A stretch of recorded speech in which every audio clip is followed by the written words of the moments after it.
नाज़रीन अस्सलाम वालेकुम। आज आपको रन डाउन नहीं बताते, बस इश्यूज़ बता देते हैं। पाकिस्तान ईरान पर बात होगी। नेशनल सिक्योरिटी कमेटी का इजलास सबसे थोड़ी देर पहले ख़त्म हुआ है, उस हवाले से बात करेंगे।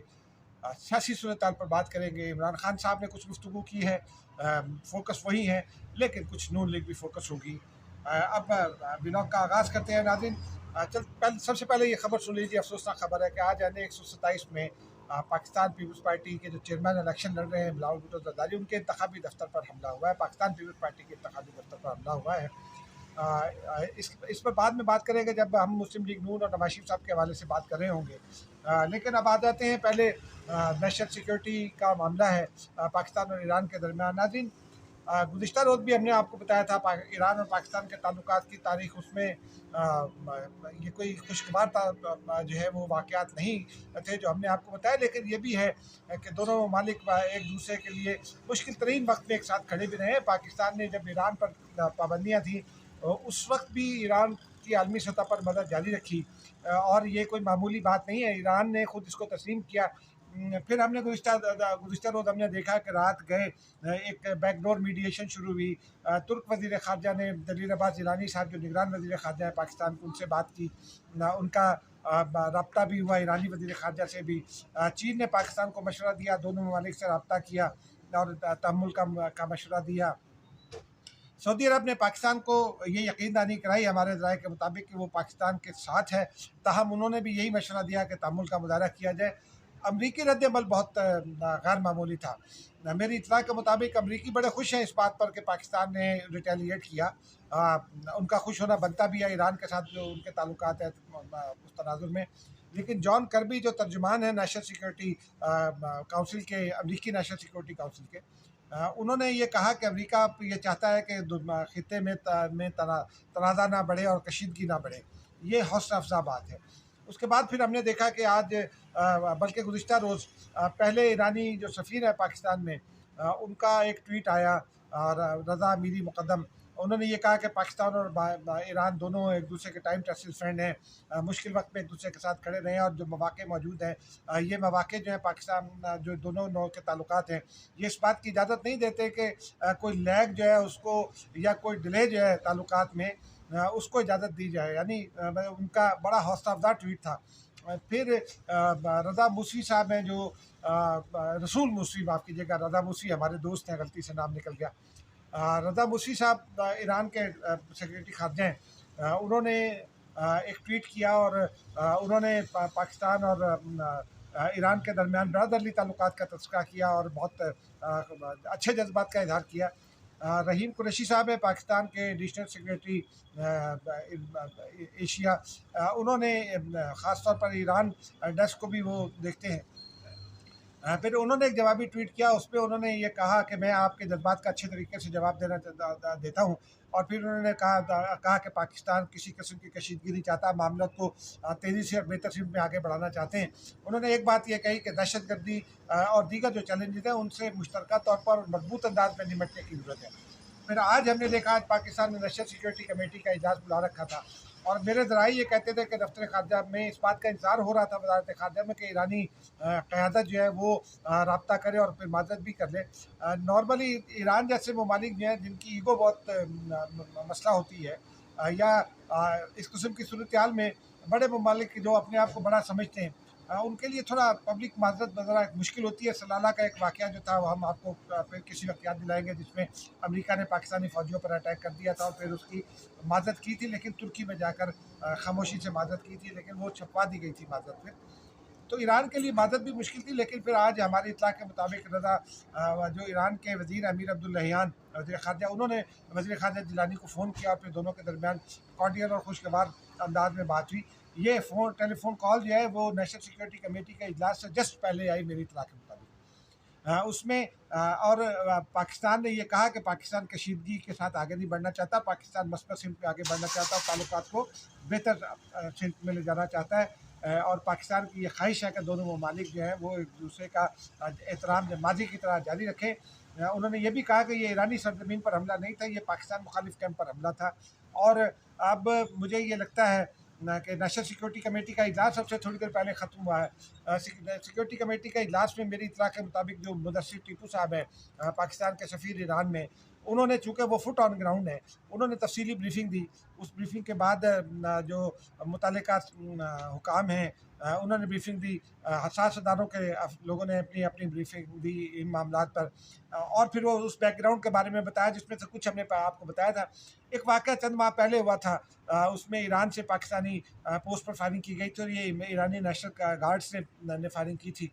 पाकिस्तान ने ये मामला DGMO के लेवल पर उठा लिया था और उस वक्त उसको रिजॉल्व कर लिया गया था। और भी इस तरह की छोटी मोटी स्क्रिमिशेस होती रहती हैं, लेकिन मेरी इतला ये है कि दोनों मुल्कों के दरमियान अब जो है वो जो जलती पर तेल डालने का काम करने की कोशिश हो रही थी, वो अब नाकाम हो गया और अब दोनों ममालिक मस्बत सिमत में आगे बढ़ेंगे और इशू टू इशू एक दूसरे के साथ बैठकर शायद बात हो। ईरानी जो रहनुमा है आयतुल्लाह ख़ामनेई के, उनके तर्जुमान अली क़ुमी जो हैं वो पहले से पाकिस्तान में मौजूद थे। उनकी मौजूदगी में ये हमला होना उनका दौरा पाकिस्तान के वक्त, ये बड़ा ज़रा पाकिस्तान के लिए भी सुर्खी का बायस था। लेकिन नेशनल सिक्योरिटी कमेटी की तफसीलात तो अभी आनी है। ताहम वज़ीर-ए-आज़म ने मुसल्लह अफ़वाज को अप्रिशिएट किया क्योंकि पाकिस्तान का रिस्पॉन्स बड़ा स्विफ्ट और बड़ा टारगेटेड था। इसी में नाज़रीन एक बात आप और सुन लीजिए जो बड़ी रेलिवेंट भी है कि गुज़िश्ता रोज़ जब ये हमला हुआ कुछ नाम सामने आ गए, साहिल, फिर शमसू, मुझे नाम भूल गए इस वक्त, लेकिन उसके बाद महारंग बलोच साहिबा जो मिसिंग पर्सन के इशू पर यहाँ बैठी है, और मैं हमेशा ये कहता हूँ कि मिसिंग पर्सन का इशू होगा लेकिन स्केल वो नहीं है जो ये बयान करते हैं। जो लोग मैंने आपको माजी में कुछ मिसालें भी दी थी। उस्ताद असलम था, वो उसके बारे में था कि वो मिसिंग है लेकिन वो बॉम्बे के हॉस्पिटल में पाया गया। एक साहब और थे जिन्होंने खालिद लांगो के साथ प्रेस कॉन्फ्रेंस कर डाली थी क्वेटा प्रेस क्लब में। इस तरह के कई वाक़यात हैं। और ये मिसिंग पर्सन के मामले पर जब ये बलोच आते हैं, उसकी जिससे इंटरनेशनल कवरेज होती है, जाहिर सी बात है वो एक इशू पाकिस्तान के लिए भी है, पाकिस्तान की साख का इशू भी है, तो उसको पाकिस्तानी अदारों को, पाकिस्तानी हुकूमत को उस तरह से देखना होता है। देख रही है, मुज़ाकरात भी हो रहे हैं, लेकिन मारंग बलोच ने इस बात की तस्दीक करके अपने बयानियों को नुकसान पहुँचा दिया। उन्होंने ये कहा कि जो ईरान में मारे गए वो उनके लवाहिकीन यहाँ बैठे हैं और वो उनके लवाहिकीन उनके साथ बैठे थे। देखिए अब इसका उनके बयानिए पर क्या असर पड़ता है। अब नाज़रीन नेशनल सिक्योरिटी कमेटी की अगर जो भी तफसीलात आएगी वो हम आपके साथ शेयर कर लेंगे। अब आते हैं सियासी सूरत हाल की जानिब। आज 190 मिलियन पाउंड केस पर फर्द जुर्म आयद होनी थी बुशरा बीबी और इमरान खान साहब पर, वो नहीं आयद हो सकी। इमरान खान ने अचानक अपने वकील तब्दील कर लिए। ये मेरी इतला के मुताबिक उनकी हिकमत अमली है, क्योंकि आज अगर वकील तब्दील ना होता तो अदालत ने आज किसी हर सूरत ये फ़ैसला कर रखा था और वादे कर दिया गया था मुलजमान पर कि ये होगी, फ़र्द जुर्म आयद होगी। तो इमरान खान साहब ने वकील तब्दील कर दिया और फिर अली ज़फ़र और फिर उनके साथ 2 वकला का एक और पैनल डाल दिया और लतीफ़ खोसा और शहबाज खोसा के बारे में उनको कहा कि अब वो मेरे वकील नहीं हैं। और फिर ये भी तासुर दिया जा रहा है कि शायद इमरान खान उनसे नाराज़ हैं। नाराज़गी कोई नहीं है, नाराज़ होते तो उनसे टिकट वापस ले लेते। लेकिन इमरान खान ने आज मीडिया से गुफ्तगू की। अदालत के अंदर एक इमरान खान साहब ने एक बड़ी अजीब काम किया, यानी वो जो उनकी पॉलिसी है कि अदारों को कंट्रोवर्शियल करना है, उसको उन्होंने आज आगे बढ़ाया और बड़े मिजाजी अंदाज में, जिस पर अदालत में काका भी लगा। उन्होंने अचानक जब वो जज साहब के साथ किसी बात पर मकालमा कर रहे थे, उनका ये कहना था कि जी आज़म खान ने जो बयान दिया सच बयान दिया। उसने आज़म खान ने यह भी बताया कि नेशनल सिक्योरिटी कमेटी के सामने रखा था। कल तक वो कह रहे थे कि आज़म खान का बयान कुरान पर लें, हल्फ रख कर लें। भारत आज उन्होंने फिर अचानक वो बात करते करते अचानक उन्होंने CCTV कैमरे की जानिब हाथ उठाया माफ़ कीजिएगा, और कहा कि कर्नल साहब मैं इमरान खान बोल रहा हूँ। भाई ये बहुत इरेलीवेंट बात थी। आप नेशनल लीडर हैं, अगर आप वज़ीर-ए-आज़म रहे हैं, कौम के रहनुमा रहे हैं, अगर आप इस किस्म की हरकतें करेंगे और वो फिर इसका पैगाम आप बैरून दुनिया को क्या दे रहे हैं कि आप अपने अदारों को कंट्रोवर्शियल किए चले जा रहे हैं। लेकिन उन्होंने जो गुफ्तगू की उसमें उन्होंने 2-3 बातें बड़े इंकशाफात कर दिए आज उन्होंने। एक तो उन्होंने ये तस्लीम कर लिया कि जनरल बाजवा ने उनकी हुकूमत बनवाई थी। उन्होंने कहा जनरल बाजवा ने 2018 में जो हुकूमत बनवाई थी वो कमज़ोर हुकूमत थी, हमें अपोजिशन में बैठना चाहिए था। फिर उन्होंने ईरान पर हमले की एक बात फिर मुखालफत कर दी। उन्होंने कहा पहले ही हमारे अफ़गानिस्तान के साथ ताल्लुकात ख़राब हैं, अफ़गान महाजिरीन को अच्छे तरीके से भेजा जा सकता था लेकिन हम उन्हें ट्रकों में बिठा कर भेज रहे हैं। और फिर उन्होंने कहा ये कशीदगियाँ बढ़ेंगी, ये वो जो उनका मौक़िफ़ है। लेकिन उसके बाद उन्होंने ये कहा कि मुझे इलेक्शन से आउट करने की कोशिश हो रही है और नवाज शरीफ को क्लीन चिट दी जा रही है।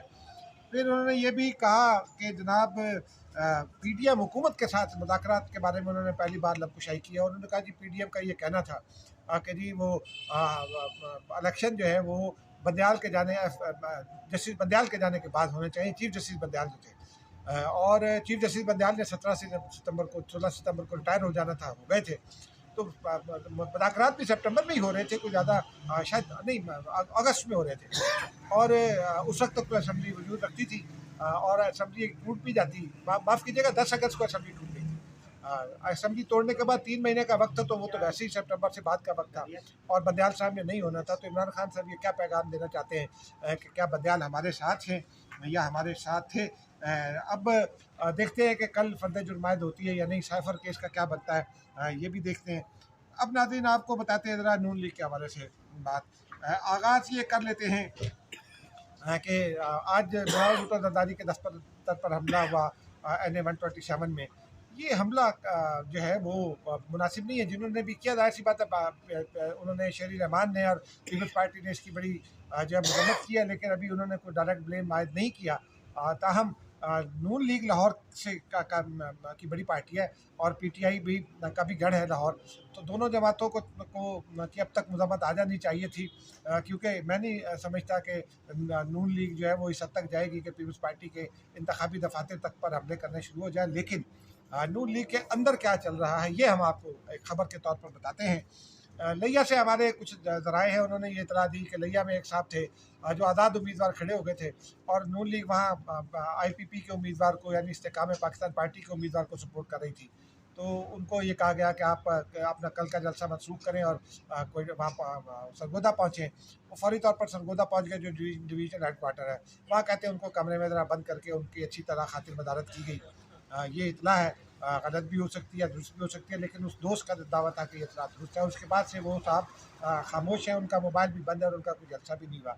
दानियाल अजीज़ जलसा करना चाहते थे परसों, उनका जलसा नहीं होने दिया गया, आज तक नहीं होने दिया गया। परसों कहा गया कि इजाज़त नहीं है, अब उसके बाद उन्हें इजाज़त अभी तक नहीं मिली है। कैंपेन कैसे करेंगे वो? ये सूरत हाल है नाज़रीन। अगर नून लीग इस हद तक चली जाएगी कि अपने मुखालिफ लोगों को, अपनी ही पार्टी के मुखालिफ लोगों को अगर इंतखाबात में नहीं उतरने देगी, तो फिर उसकी साख का क्या बनेगा हम आप सब जानते हैं। लेकिन नून लीग को शायद इसकी परवाह नहीं है, क्योंकि एक खबर ये भी है कि गुज़िश्ता रोज़ जो नवाज शरीफ साहब की तकरीर थी फैसलाबाद में, वो अपना इम्पैक्ट नहीं डाल सकी है उन जगहों पर जहाँ इम्पैक्ट डालना होता है। वो इन्वर्टेड कॉमा में जगह समझ लें। नवाज शरीफ साहब बहुत सहमे दिखाई दिए, बहुत इरेलीवेंट से दिखाई दिए। जो अंदाज़ था उनका, वो अंदाज़ गुफ्तगू उनका नहीं था उस स्पीच में। और इसी से अंदाज़ा कर लीजिए कि आगे अगर उन्होंने इस किस्म की तकरीरें की तो उनकी इंतखाबी मुहिम का इम्पैक्ट क्या होगा। नाज़रीन अब तक के लिए इतना ही। बस एक आपसे दरख्वास्त है कि कमेंट ज़रूर कीजिए, इस वीडियो को देखिए, लाइक कीजिए, बेशक डिसलाइक कीजिए, लेकिन कमेंट ज़रूर कीजिए। मुझे इजाज़त दीजिए, खुदा हाफ़िज़।